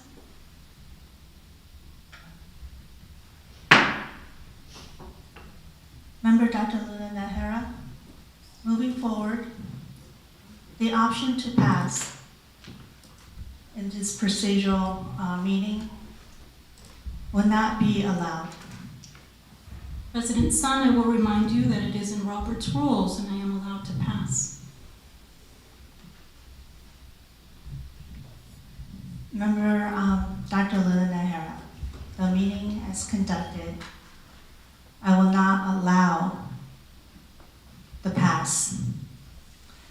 President Sun, I will send you the policy that allows me to pass. Our current policy does not allow pass with the president's discretion, and I will not allow the procedural for pass to be implemented at this particular meeting. Should you have a comment, statement, questions before your vote, please do so now during your roll call. You are not following the policies and the procedures that are established by this board, President Sun. It's not a discretionary thing, and I will send it to you if that's what you need me to do. The pass is not allowed in this meeting. According to who or what policy? According to what is stated in our policy, that the pass is not in writing in our policy. So if you want to make those adjustments, we can address them later and have that discussion. But what's currently on the table is a roll call vote. So please make your statement now along with your vote. I am voting yes.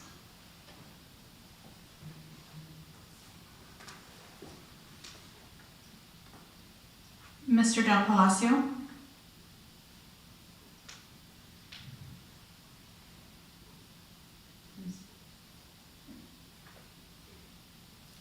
Member Devin de Blasio, are you with us? I am. No.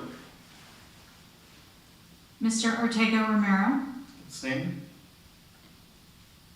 Mr. Chapman? No. No. Ms. Sun?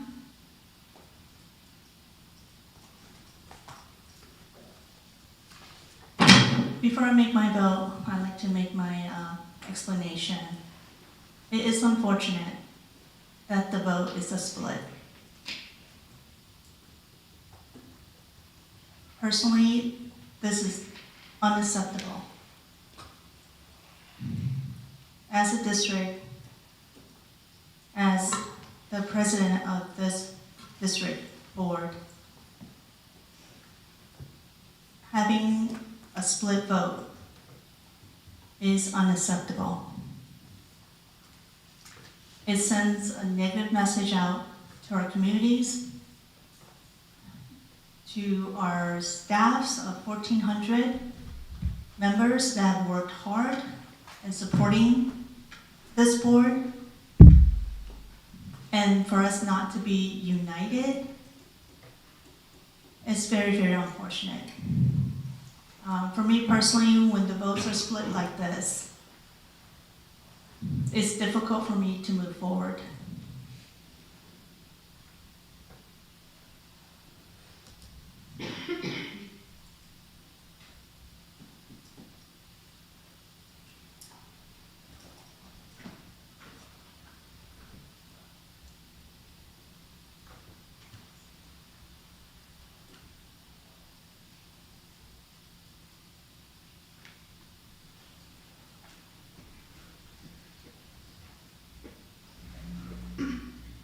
Abstain.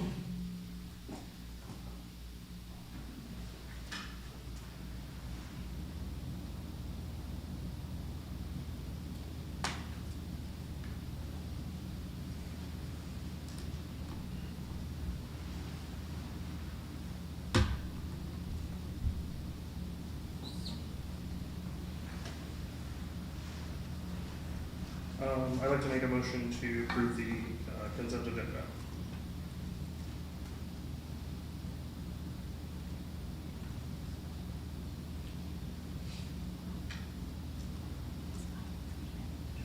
No. So wasn't a sufficient number of yeses. Lupita, can I see the vote? Yeah.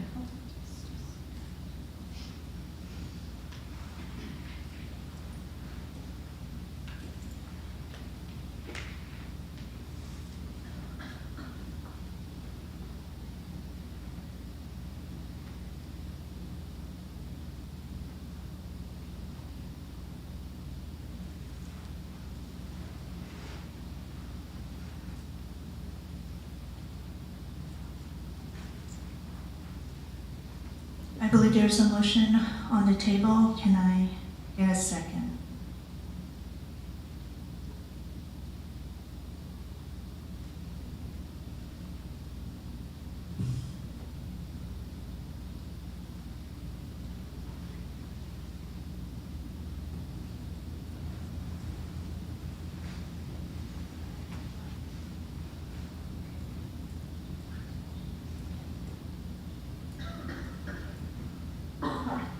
Point of order, is there a motion on the table? Yes. Sorry. I made the motion to approve the consent agenda as presented. Okay, second. Second. Maybe I didn't use the mic.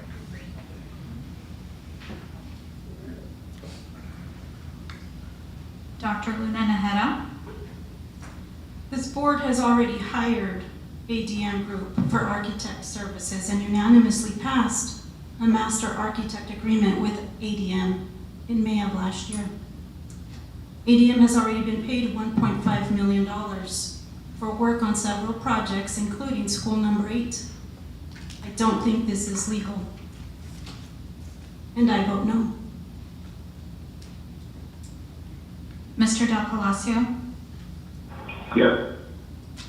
Mr. Ortega Romero, Same. Mr. Chapman, Yes. Ms. Sun, Yes.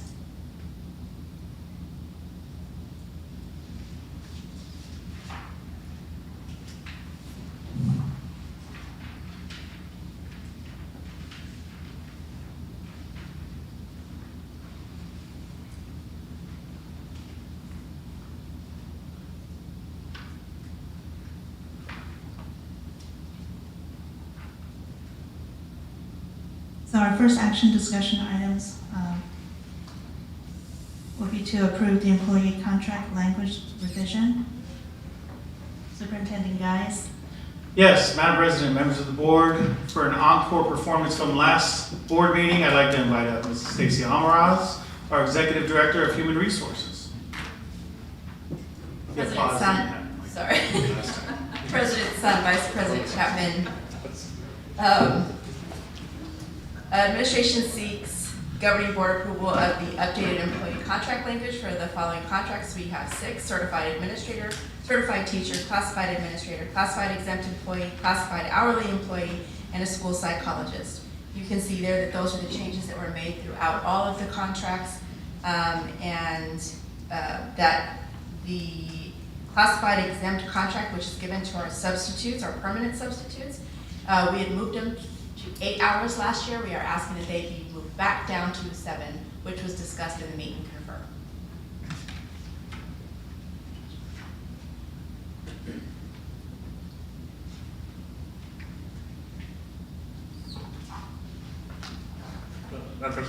We just want to thank you and the HR team. I know we've done a lot of job description revisions over the last couple of years and creating new contracts and amending existing contracts. I know that's been a big effort by you and your team, as well as like the evaluations and all the other things that we've built out. So just want to thank you and the entire HR team for all the work you've done.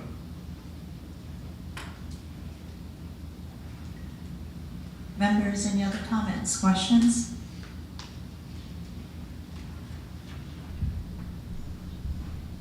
I'll make a motion to approve the employee contract language revisions.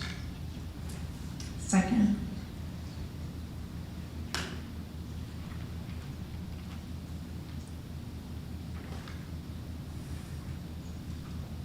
Roll call, please. Dr. Luna Naheda, Yes. Mr. Del Palacio, Mr. Del Palacio,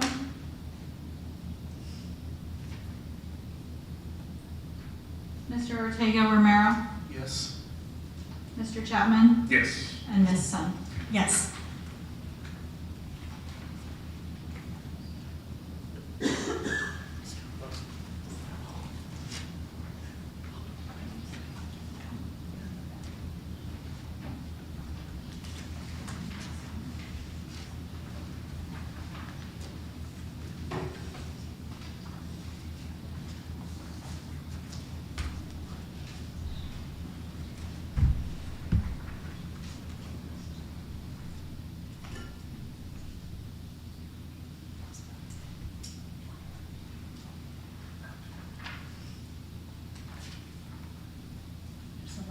Okay, Stacey, my apologies. Oh,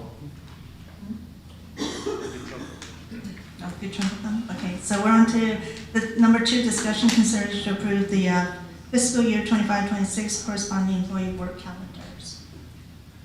Superintendent Guys, take it away.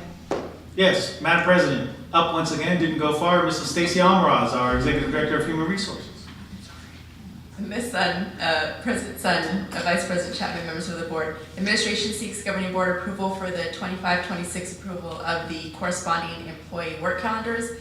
Last year we brought you the board district calendars, and below are all of the work calendars for the 9, 10, 11, 12-month hourly, certified teacher, guidance, psych, OTPT, SLP calendars. This does include the discussion in meet and confer for bus drivers and monitors to be given the option to select a 10 or 11-month calendar, and also to increase the nurses' work calendar from a 9-month to a 10-month. Questions? Members, comments, questions? Member Chapman? Oh, no, I was going to make a motion. Okay, go ahead. I make a motion to approve the employee work calendars for 25-26. Second.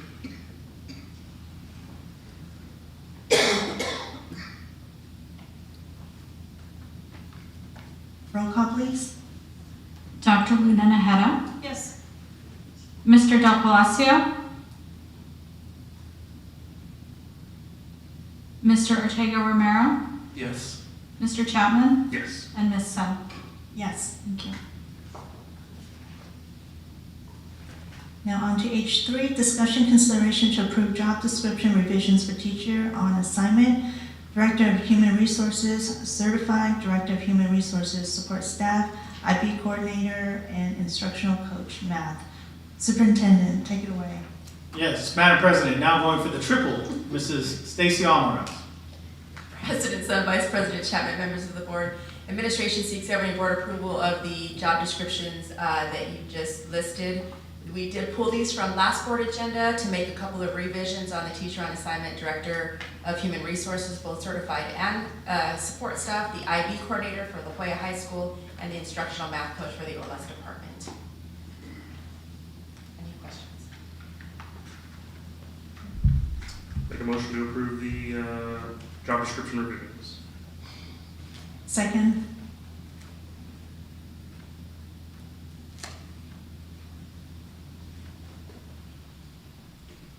Roll call, please. Dr. Luna Najera. Abstain.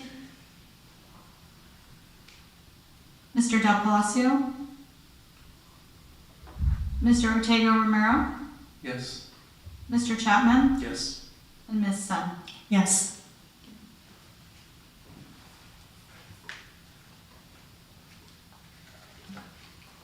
You're still here? I'm still here. Last one. Now we go on to the discussion consideration to approve the hiring schedule for fiscal year 25-26. Superintendent. Yes, Madam President, now finishing out the cycle, Mrs. Stacy Almaraz. President Sun, Vice President Chapman, members of the board. Administration seeks governing board approval for the hiring schedules of 25-26 school year. The below items have been changed through meet and confer. That includes department chairs for the special education department to be given a $7,000 stipend. They were left off the schedule last year when we gave the teachers $3,000 or a $5,000 stipend. Counselors also $5,000 for national board certification, along with coordinators. The positions, all positions on the administrative scale to receive $2,500 per degree, up to $7,500 for their professional growth. We are removing the eligible for the annual longevity stipend and just adding that into their base salary. And then for a lead nurse to be placed at an index 2. Members, questions, comments? Make a motion to approve the hiring schedules for 25-26. Second. Roll call. Dr. Luna Najera, Yes. Mr. Del Palacio, Mr. Ortega Romero, Yes. Mr. Chapman, Yes. and Ms. Sun. Yes. I lied, I have one more. All right, Stacy, last one. Okay, discussion consideration to increase work hours for instructional assistants. Superintendent Guys. Yes, Madam President, members of the board, and now our Executive Director of Human Resources, Mrs. Stacy Almaraz, doing the cycle +1. President, Son, Vice President Chapman, members of the board, administration seeks governing board approval for instructional assistants workday to increase from a 7 to a 7.5 workday. Last year we gave them the option. We had been notified by the sites that it would be nice to have a little bit of time with the teacher and the instructional assistants, so we gave them the option to work a 7.5-hour day. This year we would like to make that permanent so that that would ensure collaboration time with teachers and instructional assistants. Members, any questions, comments? Make a motion to approve the work hours for the instructional assistants. Second. Dr. Luna Najera, Yes. Mr. Ortega Romero, Yes. Mr. Chapman, Yes. Ms. Sun. Yes. Thank you so much. And now to discussion consideration to approve student open enrollment capacity for fiscal year 2025 to 26. Superintendent Guys. Yes, Madam President, members of the board, we have our open enrollment capacity numbers available for you. And if there are any questions, we have our Executive Director of OLAS available to field the questions. Dr. Rosalba Lagunas-Cuadra. Good evening, President Sun, Vice President Chapman, board members. Superintendent Galles, administration seeks governing board approval of student open enrollment capacity for the 2025-26 school year. So you have the school site capacity numbers and also for the specialized classroom. Questions? Dr. Levinas, what are those numbers? I don't think they were provided to us, or were they attached to the agenda? Yeah. So we have our school site numbers, and then Mrs. Zorger looks at our specialized classrooms, determines our classrooms, our needs for our ESS students, and then she determines the number. So these are the numbers that we provide and post on our website annually. Other members, questions, comments? Member Dr. Luna Najera, do you have any questions? Not at this time.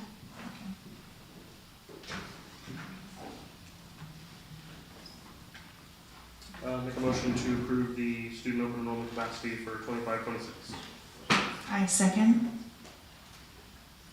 Roll call, please. Dr. Luna Najera, Yes. Mr. Ortega Romero, Yes. Mr. Chapman, Yes. and Ms. Sun. Yes.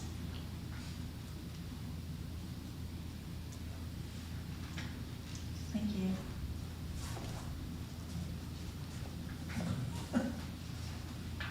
All right, on to H7, approval to establish an Air Force Junior Reserve Officer Training Corps JROCTC unit at La Jolla Community High School. Superintendent Guys. Yes, Madam President, members of the board, we are seeking the approval of the JROTC Air Force JROTC unit at La Jolla Community High School, and we have Dr. Rosalva Laguna Squally available to answer any questions.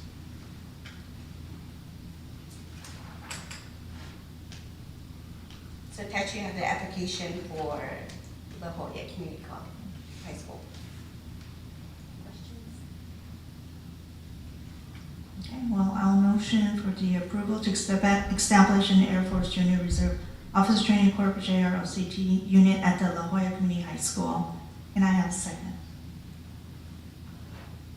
Second? Your school, so I don't get Yeah. Second. Dr. Luna Najera, Yes. Mr. Ortega Romero, Yes. Mr. Chapman, Yes. Ms. Sun, Yes. And last action item. Discussion consideration to approve governing board meeting schedule for fiscal year 26. Superintendent Guys. Yes, Madam President, members of the board, the governing board meeting schedule is attached to the item for your consideration and approval.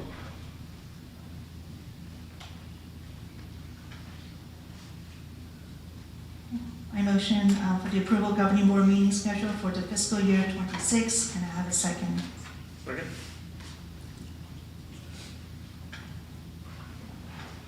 Roll call, please. Dr. Luna Najera, Yes.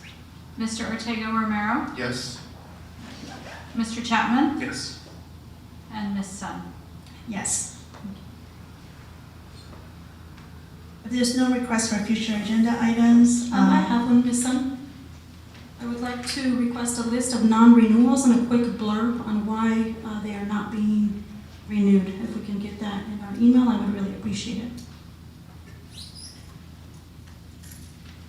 just for clarification, member, Dr. Luna, you're requesting this to be on the future agenda. I know, is that your personal ask? It is a personal ask. Okay, so you can share that after the meeting. This is for the request for the future agenda items. If there's no further requests, our next meeting is scheduled March the 25th, regular time 6 p.m. And without further ado, I'd like to get a motion to adjourn the meeting. So moved.